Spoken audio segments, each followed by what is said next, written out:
Welcome to today's Walk Through the Bible by category. We have 6 categories with 1 chapter each. This will take us through the Bible in less than 9 months. Our first category begins with a reading from the Torah, God's law through Moses. Numbers 3. These are the generations of Aaron and Moses at the time when the Lord spoke with Moses on Mount Sinai. These are the names of the sons of Aaron: Nadab, the firstborn, and Abihu, Eleazar, and Ithamar. These are the names of the sons of Aaron, the anointed priests, whom he ordained to serve as priests. But Nadab and Abihu died before the Lord when they offered unauthorized fire before the Lord in the wilderness of Sinai, and they had no children. So Eleazar and Ithamar served as priests in the lifetime of Aaron their father. And the Lord spoke to Moses, saying, Bring the tribe of Levi near, and set them before Aaron the priest, that they may minister to him. They shall keep guard over him, and over the whole congregation before the tent of meeting, as they minister at the tabernacle. They shall guard all the furnishings of the tent of meeting, and keep guard over the people of Israel, as they minister at the tabernacle. And you shall give the Levites to Aaron and his sons. They are wholly given to him from among the people of Israel.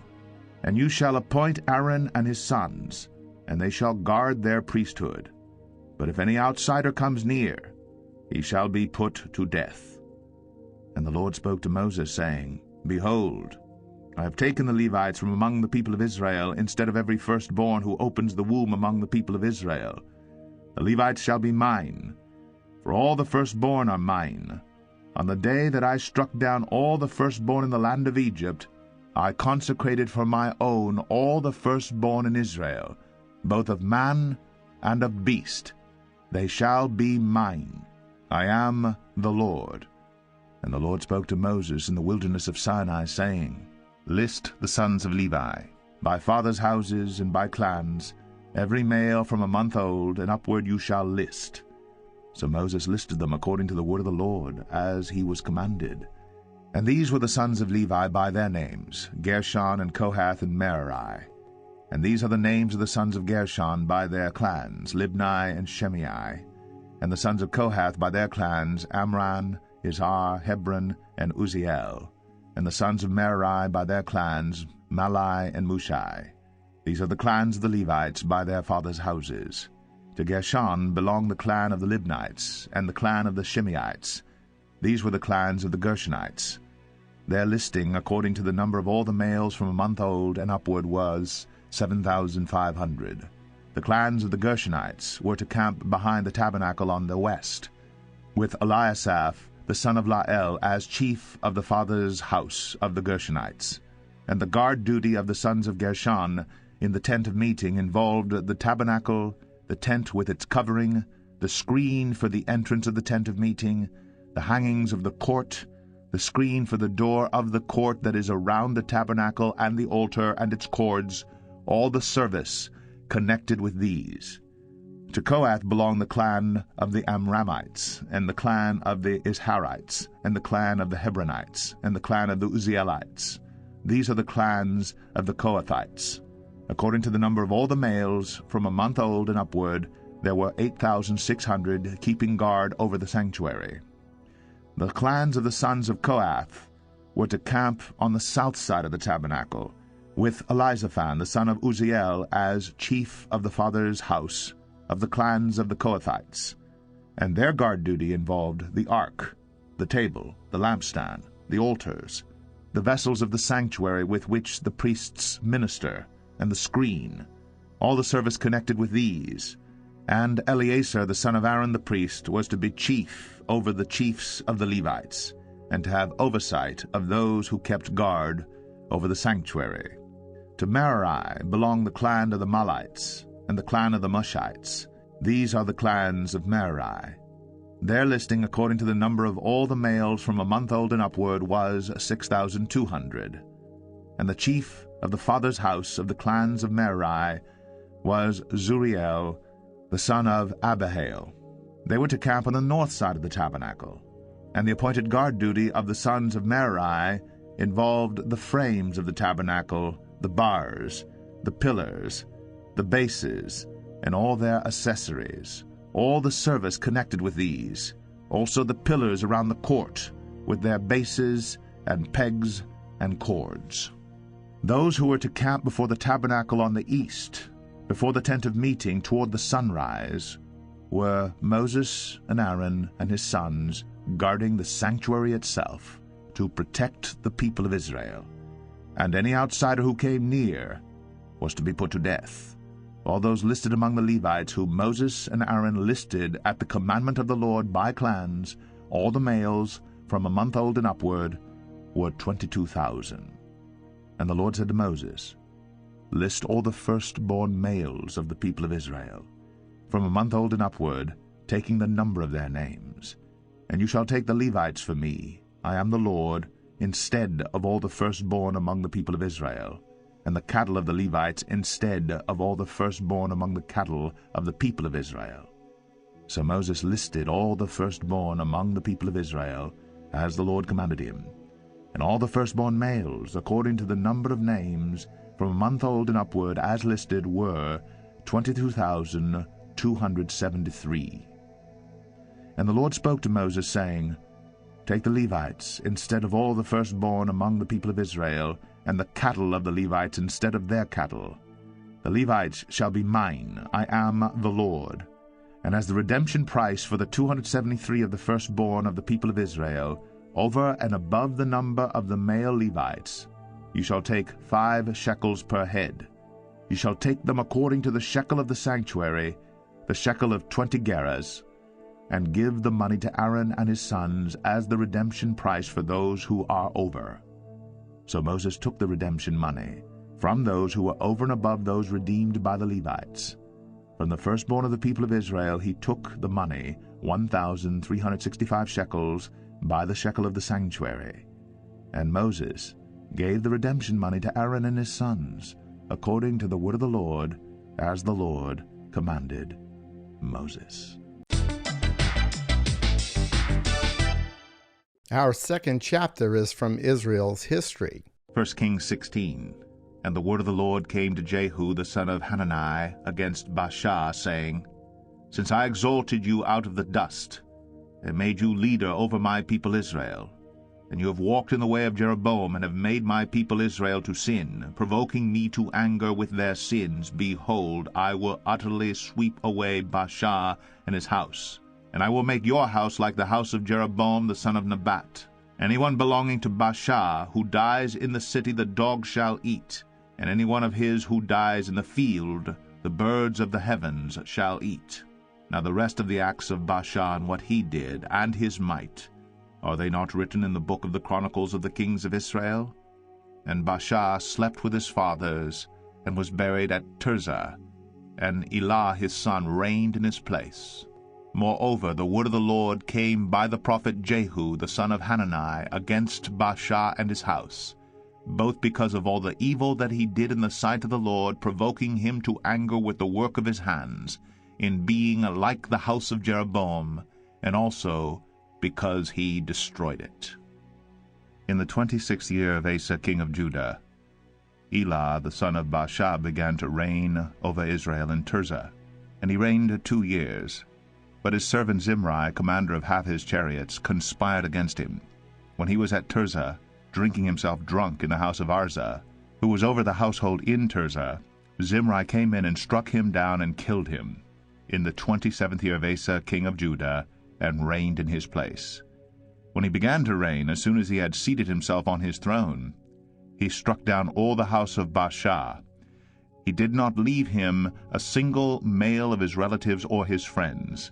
Thus Zimri destroyed all the house of Baasha, according to the word of the Lord, which he spoke against Baasha by Jehu the prophet. For all the sins of Baasha, and the sins of Elah his son, which they sinned and which they made Israel to sin, provoking the Lord God of Israel to anger with their idols. Now the rest of the acts of Elah, and all that he did, are they not written in the book of the Chronicles of the kings of Israel? In the 27th year of Asa king of Judah, Zimri reigned 7 days in Tirzah, Now the troops were encamped against Gibbethon, which belonged to the Philistines. And the troops who were encamped heard it said, Zimri has conspired, and he has killed the king. Therefore all Israel made Omri, the commander of the army, king over Israel that day in the camp. So Omri went up from Gibbethon, and all Israel with him, and they besieged Tirzah. And when Zimri saw that the city was taken, he went into the citadel of the king's house, and burned the king's house over him with fire, and died, because of his sins that he committed, doing evil in the sight of the Lord, walking in the way of Jeroboam, and for his sin which he committed, making Israel to sin. Now the rest of the acts of Zimri, and the conspiracy that he made, are they not written in the book of the Chronicles of the kings of Israel? Then the people of Israel were divided into 2 parts. Half of the people followed Tibni the son of Ginath to make him king, and half followed Omri. But the people who followed Omri overcame the people who followed Tibni the son of Ginath. So Tibni died, and Omri became king. In the 31st year of Asa king of Judah, Omri began to reign over Israel, and he reigned for 12 years. 6 years he reigned in Tirzah. He bought the hill of Samaria from Shemer for 2 talents of silver, and he fortified the hill, and called the name of the city that he built Samaria, after the name of Shemer, the owner of the hill. Omri did what was evil in the sight of the Lord, and did more evil than all who were before him. For he walked in all the way of Jeroboam the son of Nebat, and in the sins that he made Israel to sin, provoking the Lord the God of Israel to anger by their idols. Now the rest of the acts of Omri that he did, and the might that he showed, are they not written in the book of the Chronicles of the kings of Israel? And Omri slept with his fathers, and was buried in Samaria, and Ahab his son reigned in his place. In the 38th year of Asa king of Judah, Ahab the son of Omri began to reign over Israel, and Ahab the son of Omri reigned over Israel in Samaria 22 years. And Ahab the son of Omri did evil in the sight of the Lord, more than all who were before him. And as if it had been a light thing for him to walk in the sins of Jeroboam the son of Nebat, he took for his wife Jezebel, the daughter of Ethbaal, king of the Sidonians, and went and served Baal and worshipped him. He erected an altar for Baal in the house of Baal, which he built in Samaria. And Ahab made an Asherah. Ahab did more to provoke the Lord, the God of Israel, to anger than all the kings of Israel who were before him. In his days Hiel of Bethel built Jericho. He laid its foundation at the cost of Abiram his firstborn, and set up its gates at the cost of his youngest son Segub, according to the word of the Lord which he spoke by Joshua the son of Nun. Our 3rd chapter is from Israel's prophets. Lamentations 2. How the Lord in his anger has set the daughter of Zion under a cloud. He has cast down from heaven to earth the splendor of Israel. He has not remembered his footstool in the day of his anger. The Lord has swallowed up without mercy all the habitations of Jacob. In his wrath he has broken down the strongholds of the daughter of Judah. He has brought down to the ground in dishonor the kingdom and its rulers. He has cut down in fierce anger all the might of Israel. He has withdrawn from them his right hand in the face of the enemy. He has burned like a flaming fire in Jacob, consuming all around. He has bent his bow like an enemy, with his right hand set like a foe, and he has killed all who were delightful in our eyes. In the tent of the daughter of Zion he has poured out his fury like fire. The Lord has become like an enemy. He has swallowed up Israel. He has swallowed up all its palaces. He has laid in ruins its strongholds, and he has multiplied in the daughter of Judah mourning and lamentation. He has laid waste his booth like a garden, laid in ruins his meeting place. The Lord has made Zion forget festival and Sabbath, and in his fierce indignation has spurned king and priest. The Lord has scorned his altar, disowned his sanctuary.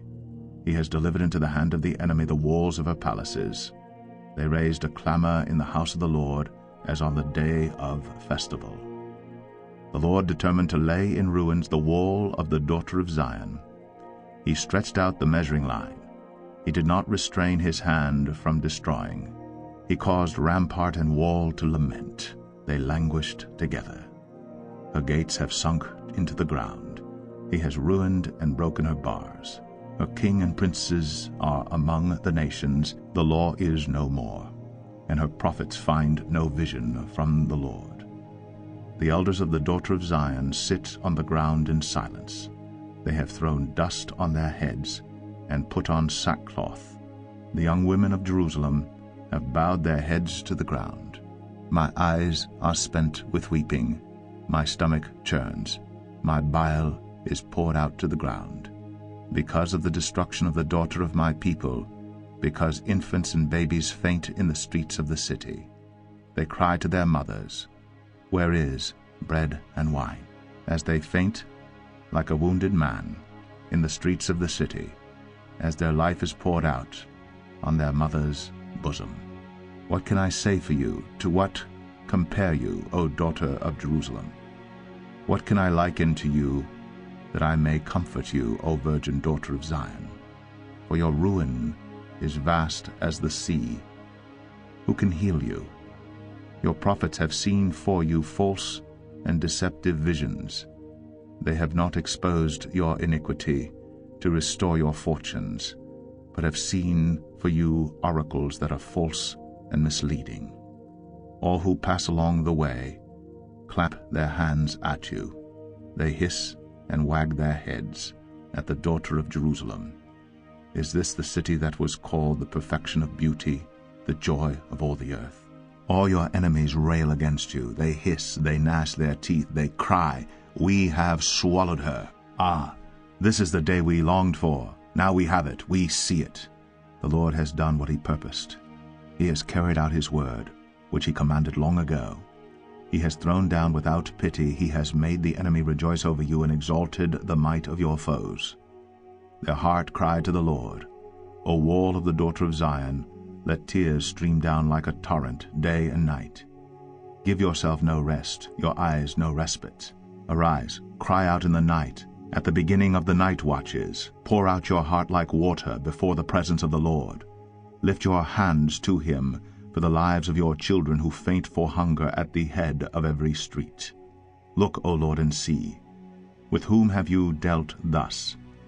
Should women eat the fruit of their womb, the children of their tender care? Should priest and prophet be killed in the sanctuary of the Lord? In the dust of the streets lie the young and the old. My young women and my young men have fallen by the sword. You have killed them in the day of your anger, slaughtering without pity. You summoned, as if to a festival day, my terrors on every side. And on the day of the anger of the Lord no one escaped or survived. Those whom I held and raised, my enemy destroyed. Our fourth chapter is from Israel's wisdom and poetry. Psalm 78.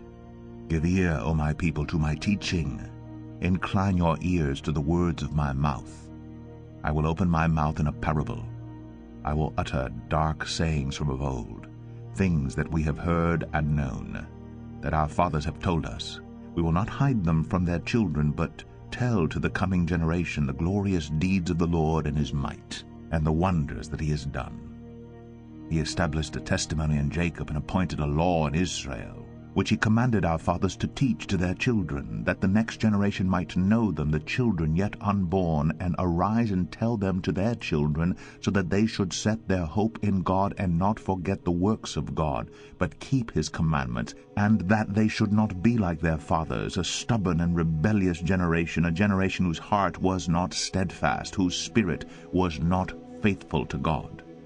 The Ephraimites, armed with the bow, turned back on the day of battle. They did not keep God's covenant, but refused to walk according to his law. They forgot his works and the wonders that he had shown them. In the sight of their fathers he performed wonders in the land of Egypt, in the fields of Zoan.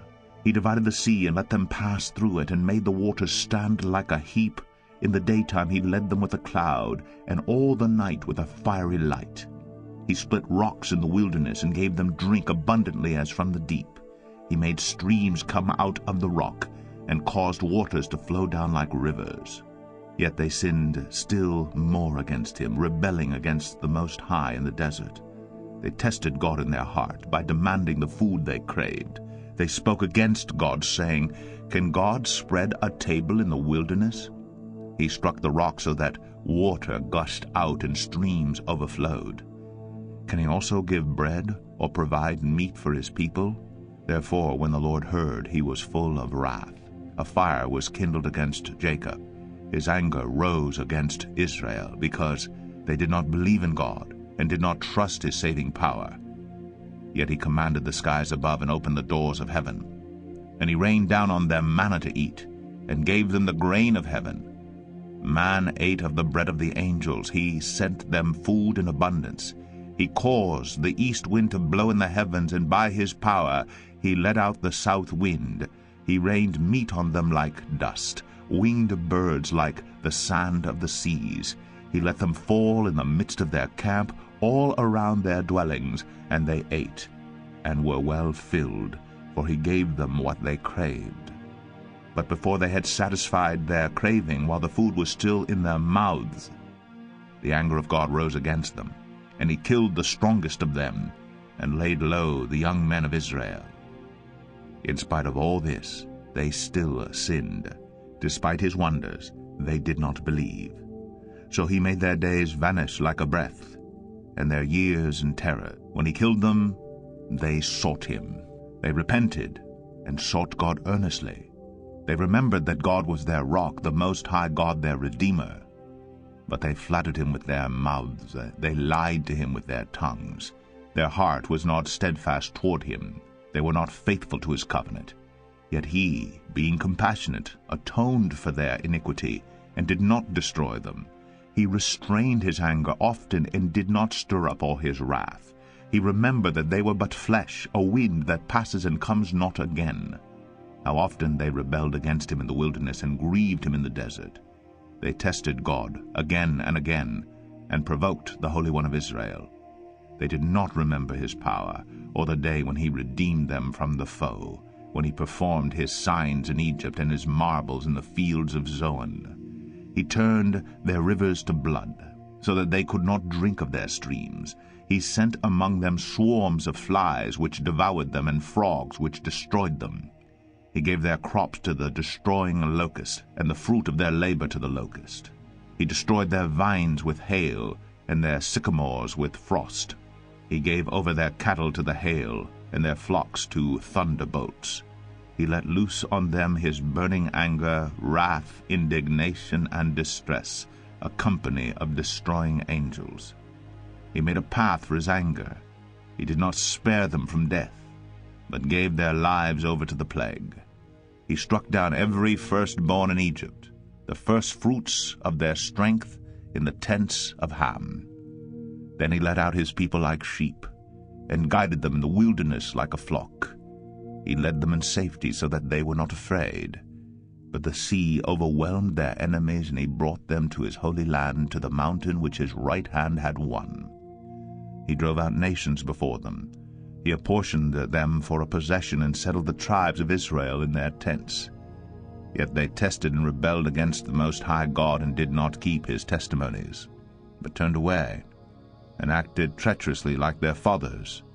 They twisted like a deceitful bow. For they provoked him to anger with their high places. They moved him to jealousy with their idols. When God heard, he was full of wrath, and he utterly rejected Israel. He forsook his dwelling at Shiloh, the tent where he dwelled among mankind, and delivered his power to captivity, his glory to the hand of the foe. He gave his people over to the sword, and vented his wrath on his heritage. Fire devoured their young men, and their young women had no marriage song. Their priests fell by the sword, and their widows made no lamentation. Then the Lord awoke as from sleep, like a strong man shouting because of wine. And he put his adversaries to rout. He put them to everlasting shame. He rejected the tent of Joseph. He did not choose the tribe of Ephraim, but he chose the tribe of Judah, Mount Zion, which he loves. He built his sanctuary like the high heavens, like the earth, which he has founded forever. He chose David his servant, and took him from the sheepfolds. From following the nursing ewes he brought him to shepherd Jacob his people, Israel his inheritance. With upright heart he shepherded them and guided them with his skillful hand. Our fifth chapter is from the Gospels. You have completed all 4 Gospels. Our final chapter for today is from the church epistles, or letters. Hebrews 5. For every high priest chosen from among men is appointed to act on behalf of men in relation to God, to offer gifts and sacrifices for sins. He can deal gently with the ignorant and wayward, since he himself is beset with weakness. Because of this, he is obligated to offer sacrifice for his own sins, just as he does for those of the people. And no one takes this honor for himself, but only when called by God, just as Aaron was. So also Christ did not exalt himself to be made a high priest, but was appointed by him who said to him, You are my son. Today I have begotten you. As he says also in another place, You are a priest forever, after the order of Melchizedek. In the days of his flesh, Jesus offered up prayers and supplications with loud cries and tears to him who was able to save him from death, and he was heard because of his reverence. Although he was a son, he learned obedience through what he suffered, and being made perfect, he became the source of eternal salvation to all who obey him, being designated by God a high priest after the order of Melchizedek.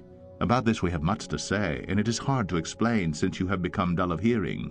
For though by this time you ought to be teachers, you need someone to teach you again the basic principles of the oracles of God. You need milk, not solid food, for everyone who lives on milk is unskilled in the word of righteousness, since he is a child.